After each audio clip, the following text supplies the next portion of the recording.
At 82 years old, I've learned a lot about life, but there's one decision I deeply regret: moving into a nursing home. At the time, it seemed like the right choice. My family encouraged it, promising that I'd have all the care and comfort I needed. I believed them. I thought I was making a wise decision, choosing safety and support in my golden years. But once I moved in, I quickly realized the reality was nothing like what I had imagined. The warm, welcoming environment I had pictured felt more like a controlled and impersonal institution. My life, which I had spent decades building with my own routines and comforts, suddenly felt far away. I know many of you might be thinking about this option, whether for yourself or a loved one. Maybe it feels like the safest decision, or maybe you've been told it will make life easier. But before you take that step, I want to share 6 things I wish someone had told me before I moved in. Because the truth is, life in a nursing home isn't just about convenience. It changes everything. And once you go in, getting out isn't as simple as you might think. Stay with me until the end because some of these lessons might surprise you. If you know someone considering a nursing home, this story might be exactly what they need to hear before making such a life-changing decision. Now let's get started. Regret 1. Losing my independence. The biggest shock after moving into a nursing home wasn't the small room, the set meal times, or even the unfamiliar faces. It was the sudden realization that I had lost control over my own life. Before I moved in, I had my own routines. I decided when to wake up, when to eat, and how to spend my day. I could take a walk whenever I wanted, cook my own meals, or sit quietly in my favorite chair with a book. My days were my own, filled with little freedoms that brought comfort and joy. But once inside the nursing home, everything changed. My time was no longer my own. The entire day ran on a schedule created by someone else. Breakfast was served at a set time, even if I wasn't hungry. Lights went out at a specific hour, whether I was ready for bed or not. Want to take a walk outside? I had to ask permission and often had to wait until someone was available to assist me. Simple choices, like what to eat or what to wear, started to feel like privileges instead of basic rights. One particular morning during my first week, I woke up feeling disoriented. The bed didn't feel like mine, and when I looked around, it struck me that nothing in the room truly belonged to me. My favorite chair, the cozy blankets, and the little trinkets I had collected over the years were all gone. Instead, I found myself surrounded by sterile walls, generic furniture, and an unsettling sense of displacement. The hardest part wasn't just the lack of physical independence. It was the mental toll. I started to adapt, not because I wanted to, but because I had to. I stopped asking if I could go outside when I felt like it. I learned to accept whatever meal was served without complaint. Over time, I started to lose a sense of who I was. It felt as if I was being slowly molded into just another resident, fitting into the system without any of my former individuality. If you're considering a nursing home, ask yourself, are you ready to give up the small freedoms that make life worth living? Because once they're gone, you'll miss them more than you could ever imagine. Independence isn't just about big decisions. It's about the tiny everyday choices that bring joy and fulfillment. And once those choices are taken away, getting them back is almost impossible. Regret 2, feeling forgotten. One of the hardest truths about moving into a nursing home is realizing how quickly the world outside moves on without you. When I first arrived, my family reassured me they would visit often. At the beginning, they did.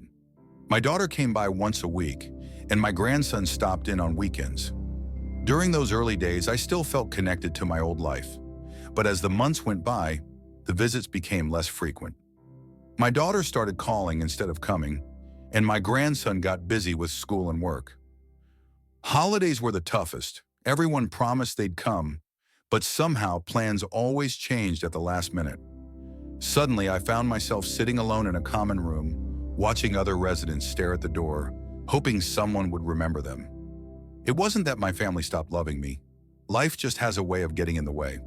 When you're not around every day, it's easy for others to assume you're fine, that you're adjusting and don't need as much attention. But the truth is, the longer you're in a nursing home, the easier it is for people to forget how much you still need them. I remember one evening, sitting in my room holding my phone and debating whether to call my son. I didn't want to be a burden. I didn't want to remind him that I was sitting there, waiting for a visit that might never come. So I put the phone down. At that moment, it hit me. This was my life now. Watching the days go by, hoping someone would remember to include me. If you're thinking about moving into a nursing home, ask yourself, are you prepared for the loneliness? Because no matter how much your family loves you, once you're out of sight, it's easier than you think to become out of mind. The feeling of being forgotten is more than just an ache. It's a slow, quiet fading of your place in the world. And once you start feeling invisible, it's hard to shake that emptiness.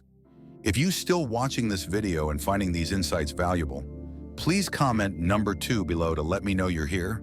And if you haven't subscribed yet, I recommend you subscribe and turn on the bell so you don't miss any videos. Now let's move forward. Regret 3, losing my sense of purpose. When I moved into the nursing home, I thought I was just changing where I lived. I didn't realize I was also changing why I lived. Back at home, I had responsibilities and routines that gave my days meaning. Whether it was watering the plants, making my own coffee, or tidying up my space, every small task contributed to a sense of purpose. In the nursing home, all of that disappeared. Meals were prepared for me, cleaning was done by someone else, and there was nothing left for me to take care of. At first, I thought it would be nice to finally relax. No more chores, no more responsibilities, just rest. But after a few weeks, I began to feel a deep emptiness. The days stretched on, long and uneventful, with nothing to do but wait. I saw it happening to others too. People who had once been active and full of life now sat in the same chairs every day, staring out the window or at the television. There was a man named George who had been a carpenter his entire life. At home, he was always building something, always working with his hands. But here there were no tools, no projects, nothing to create. His hands, once strong and capable, now sat idle in his lap. "I feel useless," he told me one day. I knew exactly what he meant. Without a purpose, life started to feel like a slow drift, where days blended into one another. The mind slows down, the body follows, and soon you start to feel like just another resident, waiting, existing, but not truly living. If you're considering a nursing home, ask yourself, what gives your life meaning? Because once you move in, finding purpose isn't as simple as filling your time with activities. It's about holding on to the things that make you feel alive, the little joys and tasks that remind you why you get up each morning. When those are gone, it's all too easy to lose a sense of who you are. Regret 4, declining health, faster than expected.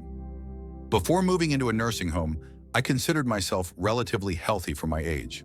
I wasn't running marathons, but I could take care of myself, go for walks, and even cook my own meals. I had my routines, grocery shopping, stretching in the mornings, and keeping active around the house. These small habits kept me strong and independent. However, once I moved in, everything changed. At first, it seemed like I was just taking it easy. Meals were brought to me, and I no longer had to stand in the kitchen to cook. If I needed anything, I could press a button, and someone would assist me. What I didn't realize was that the less I did for myself, the weaker I became. I started moving less, and soon my legs felt stiffer. Sitting became my new routine, and before I knew it, even getting up from a chair was a challenge. The muscles I had worked so hard to maintain began to disappear quicker than I ever expected. I wasn't the only one. I saw it in other residents too. Those who walked in on their own slowly began to rely on wheelchairs. People who had once been independent now needed help with simple tasks they never struggled with before. I remember Alice, a lively 81-year-old woman who used to take daily walks around the facility. She was determined not to slow down, but after a few months, I noticed she wasn't walking as much. Then came the walker, and soon after, the wheelchair. "I feel like I've aged 10 years in just a few months," she confessed to me one day. When you stop using your body, you start losing it. In a nursing home, where everything is designed to make life easier, it's easy to fall into a cycle of inactivity. If you're considering a nursing home, ask yourself, will you still have the motivation to keep your body strong when life becomes effortless? Because once you slow down, getting back up isn't as easy as you might think. Dear Elder, if you're still watching this video and finding this insights valuable, please comment number 4 to let me know you're here. And if you haven't subscribed yet, I recommend you subscribe and turn on the bell so you don't miss any video. Your support means a lot to us. Now let's move forward. Regret 5. The loss of privacy and dignity. One of the hardest adjustments to life in a nursing home was realizing how much privacy and dignity I had to surrender. At home, I had my own space. I could close my bedroom door, enjoy a quiet moment, and make choices about my daily routine. But in a nursing home, privacy became a rare luxury. From the start, I felt as if I was constantly being watched. Staff members came in and out of my room for scheduled checks, and shared spaces meant there was little chance to be truly alone. Even simple things like getting dressed or using the bathroom often required assistance. While I knew the staff was only doing their job, it wasn't easy to accept help for tasks I'd managed independently my entire life. One morning, I wanted to take a shower, but I had to wait until someone was available to help. It felt strange to ask for permission to do something so personal. If I needed to use the restroom, I would press a call button, but sometimes the wait was longer than expected. These small moments added up, chipping away at my sense of independence and dignity. Then there was the issue of roommates.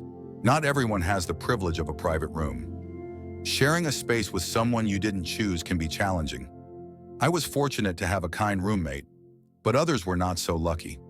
Some residents had roommates who were loud or who struggled with cognitive issues, making it difficult to find peace and rest.